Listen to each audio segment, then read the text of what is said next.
რაც კომპანია ArtPro-მა კვირის ბოლოს თბილისელ მსმენელს ვეტერან კლუბ ბერიკონში წარუდგინა, 2 თვის განმავლობაში ამავე ArtPro-მის ბაზაზე მზადდებოდა.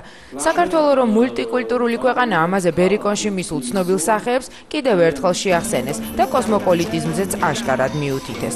7 განსხვავებული პროექტი საათნახევრიანი საკონცერტო პროგრამის ფარგლებში.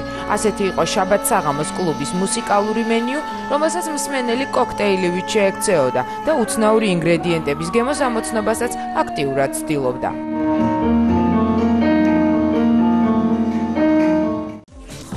მას შემდეგ რაც ArtPro-მა პროექტი 4 გოგო შემოქმედებით წარსულს ჩააბარა, აქვე გამოჩნდნენ ის მუსიკოსები, რომლებიც ზემოხსენებულ პროექტს ჩაენაცვლნენ. ArtPro-მის წარმომადგენლებმა მუშაობა ერთდროულად რამდენიმე ცნობილ და არაცნობილ პერსონასთან დაიწყო.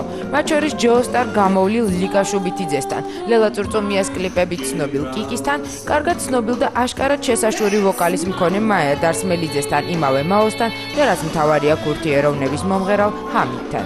ამ ყველაფერთან ერთად კომპანიის ბაზაზე ჯგუფი ArtForum-იც ჩამოყალიბდა.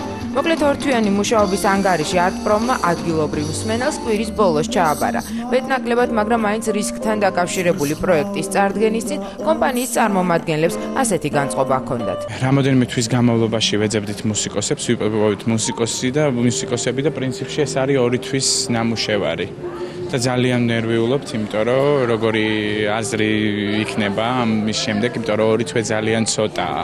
მაგრამ მაინც გავბედეთ და გავაკეთეთ ეს კონცერტი. ვეცადეთ, რომ კონცეფცია შენარჩუნებული ყოფილიყო. კონცეფციაში ვგულისხმობ აი ამ ჟანრობრივად განსხვავებებს, მაინც ერთი ხაზი რომ ქონოდა. რაც ბერიკონში მისულმა მსმენელმა მიიღო, სტილისტურად ერთმანეთისგან იმდენად განსხვავებული იყო, რომ გარკვეულწილად მულტიკულტურულ განათლებაში ერთგვარ ტესტსაც კი წააგავდა. თუმცა ამავე ტესტს ქართველმა მსმენელმა თავი ძალიან ადვილად გაართვა. ყურადღებით მოისმინა 7-ვე გამომსვლელი შესრულება, რაც მთავარია აბსოლუტურად ცოცხლად. ამის გამო კი ArtPro-მის წარმომადგენლებს საკუთარი პროექტი ყველაზე მეტად მოსწონთ. მე ვფიქრობ, რომ ყველაფერმა ნორმალურად ჩაიარა, არ ვიცი, მე პირადად ჩემ თავზე არ ვიცი რა მოხდა, იმიტომ რომ სანამ არ მოვისმენ რა ჩაიწერა, ვერ გეტყვით, მაგრამ დანარჩენი ყველაფერი ძალიან მომწონს. ერთი არის ის კარგი, რომ ცოცხალი შესრულებაა ყველაფერი და ალბათ დამკვიდრდება ეს ტენდენცია, იმიტომ რომ კი ბევრი შემსრულებელი ყავს ცოცხალი, მაგრამ სამწუხაროდ ეს ძალიან მოიკოჭლებს.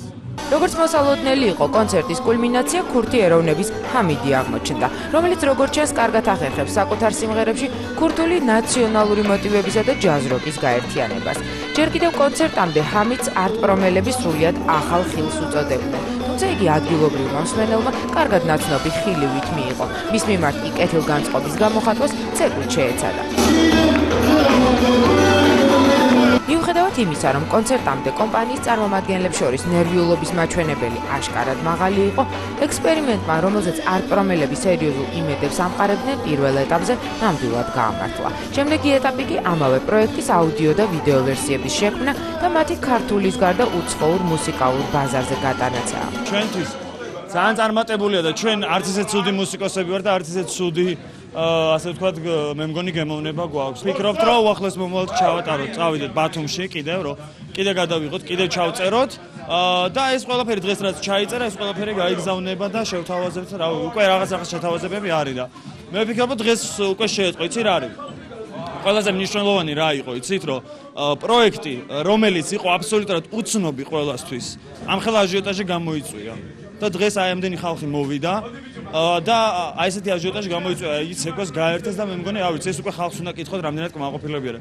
ჩვენი 1 თვის ნარეპეტიციებით და რაღაც ნამუშევარით კმაყოფილები ვართ. მე მინდა ძალიან დიდი მადლობა გადაუხადო ჩემ მეგობრებს, კახას, სტიოპას და მიკას და ძალიან დიდი მადლობა მინდა გადაუხადო, რომ ყველა კაი მსმენელს, რომელიც მოვიდა დღეს, მოგვისმინა და გაუხვარდა და ისიამოვნა. მოკლედ ArtPro-მი კმაყოფილი დარჩა. კმაყოფილი იყვნენ ისინიც, ვინც საათნახევრის განმავლობაში ბერიკონში სუფთა როკსაც უსმენ და პოპსაც, ჯაზ-როკსაც და ბრაზილიურ მელოდიებსაც.